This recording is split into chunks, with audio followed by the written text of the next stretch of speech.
The cargo hold smelled like burnt ozone and regret. Commander Vex'talor of the Kalvori Supremacy Fleet stood before the reinforced containment cell, his tri-chambered heart beating in patterns he'd never felt before. Inside that cell, sitting cross-legged on the floor like it was having a casual afternoon, was the most dangerous thing he'd ever seen. A human. "Sir," the creature appears, calm, Lieutenant Porva whispered beside him, her voice translator crackling with static. Vex'talor wanted to laugh. He wanted to scream. He settled for a dry, humorless click of his mandibles. Calm. That thing just survived 47 cycles in the Mortis expanse. Alone. Without support equipment. The human looked up at them through the transparent barrier, and Vex'talor felt his scales prickle. Those eyes, those impossibly focused, calculating eyes that belonged to something that had crawled out of a planetary nightmare and decided to make friends with death itself. "Hello," the human said, its voice surprisingly pleasant through the translation grid. "I'm Marcus Webb. Thanks for the pickup, I guess. Though your boarding party could use some work on their bedside manner." Porva's tentacles twitched nervously. "Sir, it's making sounds.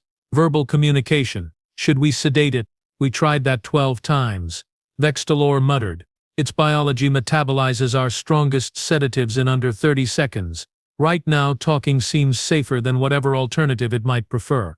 Marcus stood up, stretching in a way that made every guard in the corridor raise their plasma rifles. The human noticed, grinned, and raised its hands slowly. "Easy, friends. Just working out the kinks. Your gravity's a bit light for me. Makes my joints pop." Vex'talor accessed his tactical display, reviewing the rescue, if you could even call it that, operation for the 100th time. They detected the distress beacon from a crashed colony transport on Xerithia 9. Standard procedure: investigate, recover survivors, claim salvage rights. What they found instead was a barren rock with acid rain, predators the size of shuttlecraft, and atmospheric pressure that could crush a Kalvori warrior in their own armor. And this human. This one single, impossibly alive human.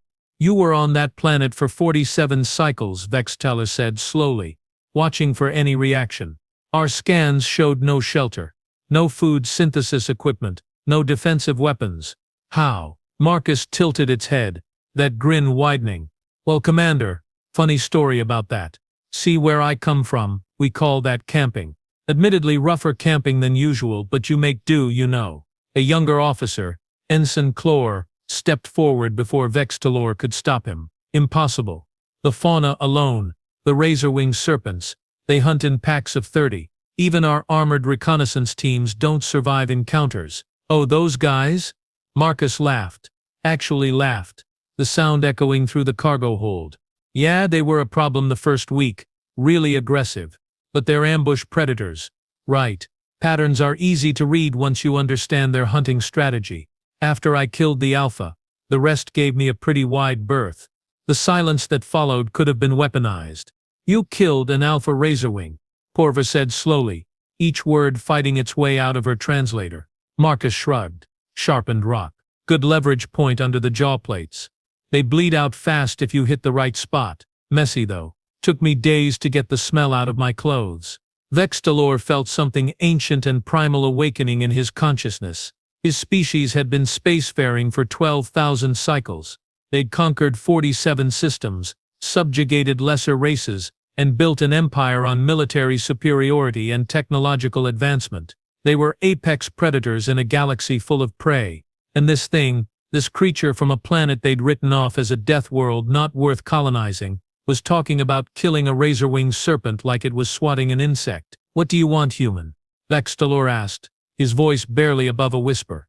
Marcus pressed closer to the barrier, those eyes never leaving the commander's. I want to go home, but since my transport's scattered across half a continent in pieces, I'm guessing that's not happening soon. So, plan B. How about we have a chat? You seem like reasonable people." "Well, reasonable beings.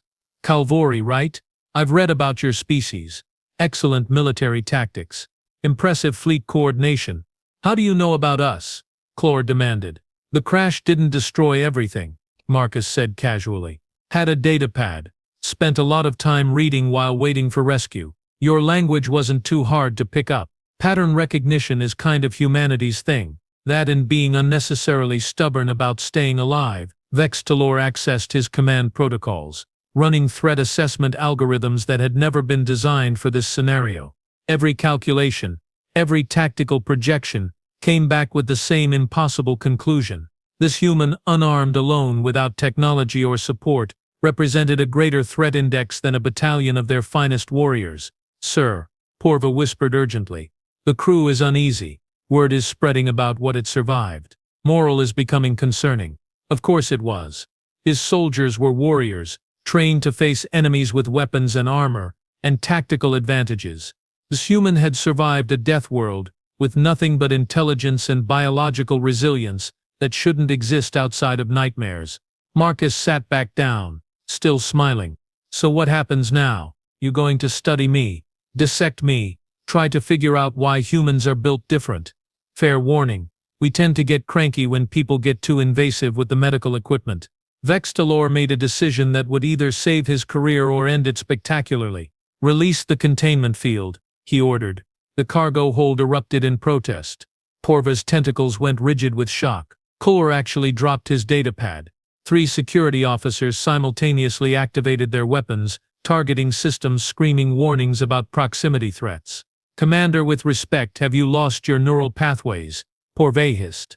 "That thing could tear through this ship." Marcus stood slowly, hands still raised, eyebrows climbing toward his hairline. "Wow, did not see that coming." "You sure about this, boss? Your people look like they're about to have a collective aneurysm." "Deactivate the field," Vex'talor repeated, his voice carrying the weight of 3 decades of command. Now, the barrier shimmered and vanished. For exactly 4.7 seconds, nobody moved, nobody breathed.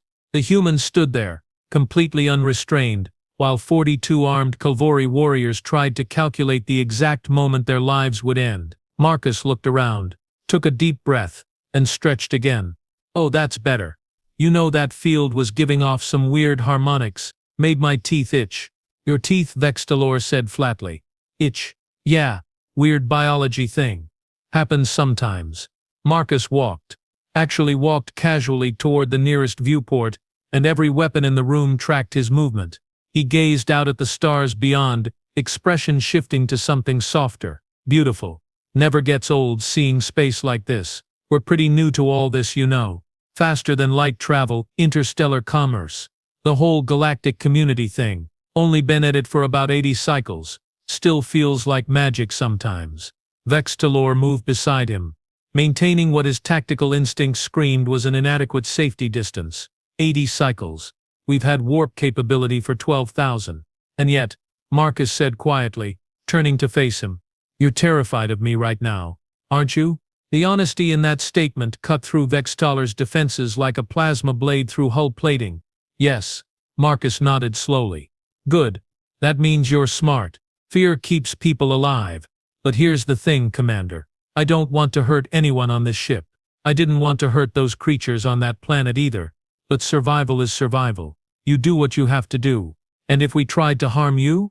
Klar blurted out, immediately looking like he regretted speaking. The human's smile returned, but this time it carried no warmth. "Then we'd find out exactly why the Galactic Council classified Earth as a Category Omega Deathworld and recommended full quarantine protocols. But let's not do that. I'm really tired of fighting, honestly. 47 cycles of survival mode takes it out of you." Porva approached cautiously, her scientific curiosity apparently overriding her sense of self-preservation. "Your planet was quarantined because of biological incompatibility concerns. The toxin levels, the predator density, the atmospheric composition.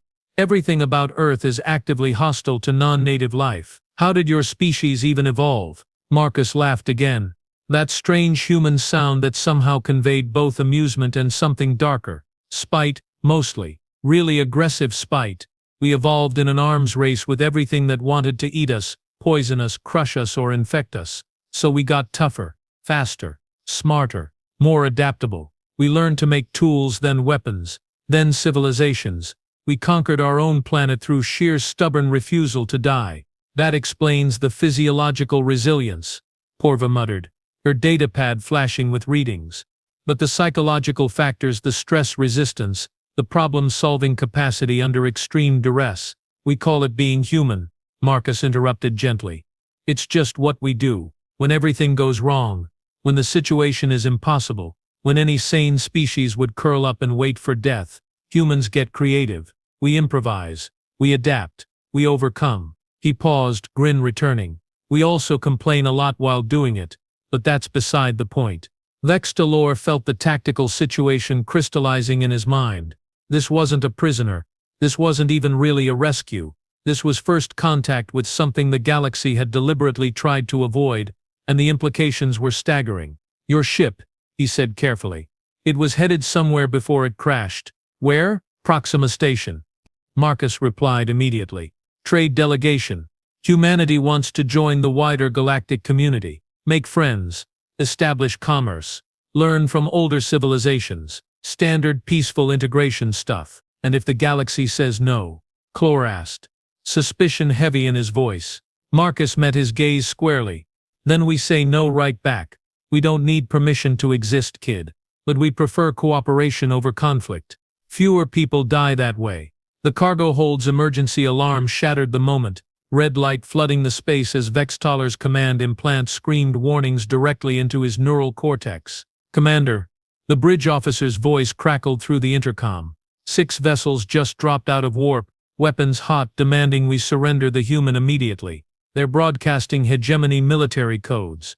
They're powering weapons, sir. They're actually going to fire. Marcus sighed, a sound so profoundly tired it carried the weight of his entire ordeal. Let me guess. They want to study the scary Deathworld creature, maybe weaponize human biology, turn us into soldiers for whatever war they're planning. Vex'talor's mind raced through tactical scenarios, each one ending with his ship destroyed and his crew dead. The hegemony didn't negotiate. They didn't compromise. They took what they wanted through superior firepower and overwhelming numbers. We can't fight 6 warships, Porver whispered, her voice breaking. No, Vex'talor agreed. We can't. Marcus walked toward the viewport, staring at the approaching vessels, his reflection ghost-like against the stars. When he spoke, his voice carried something new, something that made every warrior in the room instinctively step back. Commander Vex'talor, the human said softly. I have a question. How good is your escape pod system? Specifically, how accurately can you aim them? The Kalvori officer felt his scales prickle again. But this time it wasn't fear. It was something far more dangerous. Recognition. Why? He asked. Already knowing the answer, already understanding the terrible, beautiful, utterly insane plan forming in this creature's mind. Marcus turned, and his smile was the kind that had built civilizations and toppled empires, the kind that had dragged humanity from caves to starships through pure, bloody-minded determination. Because, he said, I've been camping for 47 cycles, I could use some exercise.